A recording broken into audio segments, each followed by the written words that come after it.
Kena sa kena. Mety sa tsy mety. Faly sa tsy faly. Asiteka suka ko kakamagana ng family. Mawan ni fanaas zio. Ni olona tsy mampiasa an'ireny jiro ireny no amin'ny vazavaza sy mikikika ary mivovo.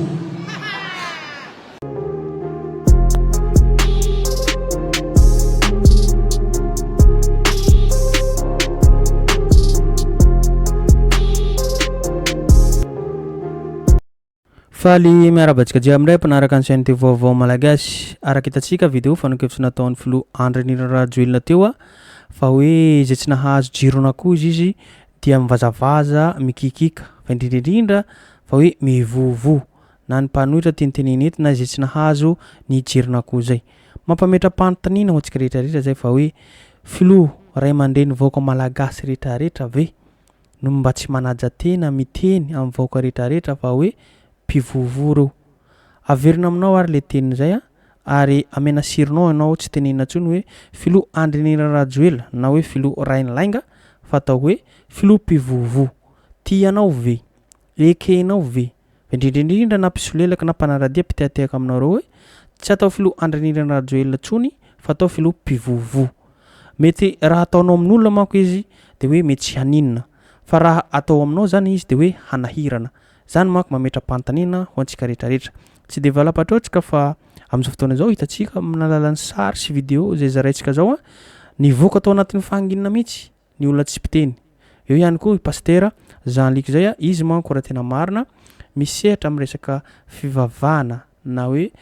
finoana zay fa nivoaka tao anatin'ny fahanginana izy na ny hevitra mahakasiky ny raharam-pirenena zay. Etsy andaniny kosa nefa i Gaspard Fenso nanamafy fa tsy fandriam-pahalemana zone rouge tanteraka i Madagasikara ankehitriny. No amafisy ny Jean-Luc izany hoe mpisehatra zahava an'io zay ao amin'ny page-ny Facebook zay fa hoe misy terroriste hoy izy a Madagasikara ankehitriny ka niantso ny mpitondra fandrakana izy fa indrindrindra filoha mpivovo sy ireo généraux rehetrarehetra zay ataontsika hoe mpiandraikitra amin'ny resaka fandriam-pahalemana zay na io anao polisy na gendarme na miaramila mba hametraka rafitra matipaika amin'ny resaka tsy fandriam-pahalemana zay satria nareo ane begalona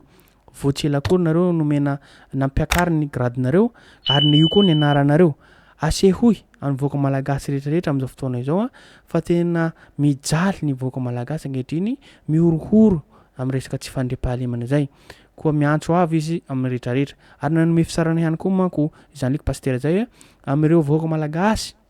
misehatra tambazotra serasera na io vaovao tsy marina eo na maro samy hita daholo de anjarantsika no mamakafaka na manao analizy fa zavatra rehetratsika tsy tsara hoy izy fa hita zany direct amin'ny réseaux sociaux. Ny Facebook aloha de tsy tsarana ny olona anankiray hoe ny marina ve sa tsy marina izy fa anjarantsika no mijery sy mamakafaka manao analizy zay. Verina antsika amin'ny resaka fanokefitra nataon'ny Gaspard Fenso zay makasika hoe zone rouge tanteraka i Madagasikara androany.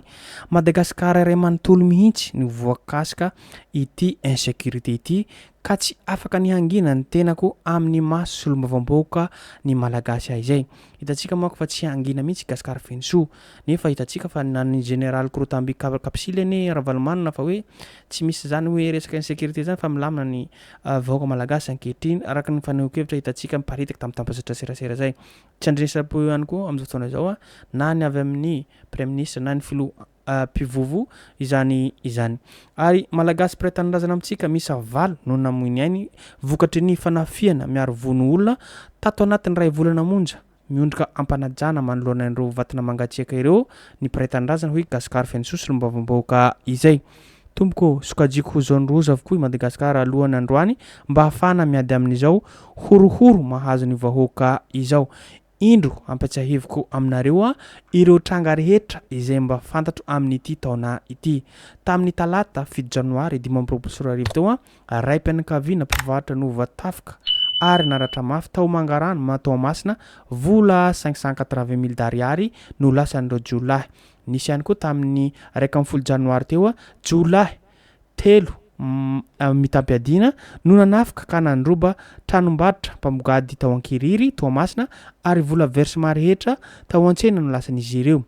nisy ihany koa tamy 15 janoary jolay 2 mitampy adina nisy ihany koa tamy 14 janoary samy tampy adina dôly ireo jolay ireo nisy tamy 17 janoary nisy tamy 20 janoary nisy tamy 1 janoary nisy 20 febroary nisy 1 febroary samy fanafiana jolay dôly reo ary tena mirongatra zany resaka tsy fandriam-pahalemana zay nisy ihany koa tamy 17 febroary 20 febroary ny 2 martsa teo ny 3 martsa teo ny 4 martsa teo ary voatsela akory zany ataontsika hoe fanafiana resaka tsy fandriam-pahalemana zay mitaintaina ny voaka malagasy ankehitriny ka zany indrindra mila mitsangana ny voaka malagasy rehetrarehetra amin'ny tsy fandriam-pahalemana zany ny fahendrena mbola veriberitsika ihany miala re tompoko ry filopivovô rehefa tsy hay ny fitantana ny firenena rehefa hita zao manjady amin'ny zavatra iaina ny voaka malagasy zao mametra pialana no fahendrena satria tsy fahaizana mitantana zany rehetra zany ary zay ihany koa no afaka zaraintsika eto tompolahy sy tompokovavy hiverina antsika amin'ny zavatra tenentsika teo zay fa nokevitra nataony Jean-Luc izay mpisehatra tambazotra serasera amin'ny Facebook zay izy araka tenentsika teo zay resaka fivavahana resaka finoana ny tenenio fa napiakapeo izy nivoaka tao anatin'ny fahanginana zay andao rahantsika zany fa nokevitra an'izay fa azadino hatrany tompolahy sy tompokovavy ny miabone na manao j'aime na manao commentaire ahafahantsika mahatsaritsary zavatra zay mankasitraka mialoha tompolahy sy tompokovavy Andriamatoa filoham-pirenena jaina Andriamatoa Saramatoa ministra isany membre ny gouvernementa Andriamatoa manamboninahitra général isany mitaraina ny tany injany ny ranony rahalahtsika latsaka amin'ny tany miakatra any an-danitra ary mitaraina ka miteny koa Andriamanitra hoe nakaiza iabela rahalanao manatenao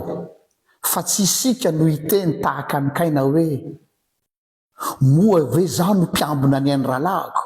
suis-je le gardien de mon frère tena mpiambina ny any rahalahtsika isika izaho zay miteny eto zao marina fa pastora ao ary teolojianina ity ambony pilipitra no toerana izay natao hitoriana ny tenin'Andriamanitra fa noho ny fahorin'ny tany tafahoatra loatra ny tsy fandriam-pahalemana eto amin'ny tany sy ny firenetsika azo lazaina fa ao anatiny atao hoe crise sécuritaire atsika koa dia mijoro eto aho misy olo-tena ny vahoaka malagasy izay mitaraina ireo vahoaka madinika miangavy re mitalao aminareo tompona andraikitra ara-panjakana handray an-tanana farany aingana izao tsy fandriam-pahalemana izao toy ny tany amin'ireo tany sasany izay nisy andreny acte terrorisme reny ny arivan'iny ihany dia nijoro ny cellule de crise izay notaritiny filoham-pirenena sy ny ministry ny atitany miaraka amin'ireo miaramila manam-pahefana nandray an-tanana ny crise tamin'izany fotoan'izany saoran'Andriamanitra fa tsy mbola tonga amin'izany trangaizantsika kanefa na tiatsika na sy tiatsika dia misy terroriste mampiororo ny vahoaka amin'izao fotoan'izao dia izao vonon'olona isan'andro amin'ny feno abibiana izao noho izany mitodika aminareo généraux manamboninahitra asehoy ny fianarana zay nataonareo asehoy fa ny galona zay eny ambonin'ny soroka reo dia mendrika ary sahaza ho anareo ary izao ny fotoana ahafahanareo manao démonstration sy mampiseho ny fahaiza manao nareo tsy fotoana ny kabary intsony zao tsy fotoana ny fanaovana challenge zao fa fotoana ny action satria efa tsy hay honenana intsony ny tany ny rano rahalahtsika milatsaka amin'ny tany mitaraina miakatra any ambony ka dia izany no mahatonga manao zao antso zao tsy fanaoko izao eto amin'ity vidéo sahazany ity kanefa dia mitaraina miaraka amin'ireo koa todika amintsika pray tanindrazana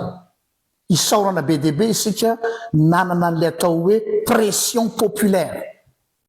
rehefa hitatsika manoloana zao manomboka an'izao toejavatra nisy zao dia hitako fa tsy andro isika ny vahan'ny olana satria mety tsy indray mifoa ny tompony andraikitra, mety manana ny priorité ny sasany tsy fantatro fa hita izao tamin'ny alalan'ity trangana azo antahina ity fa rehefa mifanometanana atsika dia ilaina manomboka izao ny fanaovana pression populaire. Marina fa tsy ny Facebook no manao ny lalàna, marina fa ny fitsarana tsy eto amin'ny alalan'ny tambajotra tserasera, kanefa raha ilaina dia toy izao etsika nataontsika tamin'ny tahina zao andeha ho atao fitaovana manomboka androany ny pression populaire mba hahatonga ny fandraisana andraikitra faran'izay haingana ny amin'ny situation d'urgence. Situation d'urgence, mesure exceptionnelle. Hafatra manokana zany ty androany ity izay tondrahanay ny fitarainanay eo aminareo, mino aho fa ray aman-dreny ianareo ary zanakareo zahay vahoaka malagasy, tsy misy angamba ny zanaka mitaraina amin'ny ray aman-dreniny ka ho atoso-botanana. Dia faranako amin'ilay teny ny soratra masina manao hoe ianareo zay ratsy aza mahalala anome zavatsoa ny zanakareo, maika moa fa ny rainareo zany an-danitra koa dia manantena fa ny andraikitra izay napetraka aminareo dia tsy hamelanareo tafandromandry satria ny rany rahalahintsika no mitatao eo ambony lohantsika. Saotra mialoha tompoko, samita in'Andriamanitra.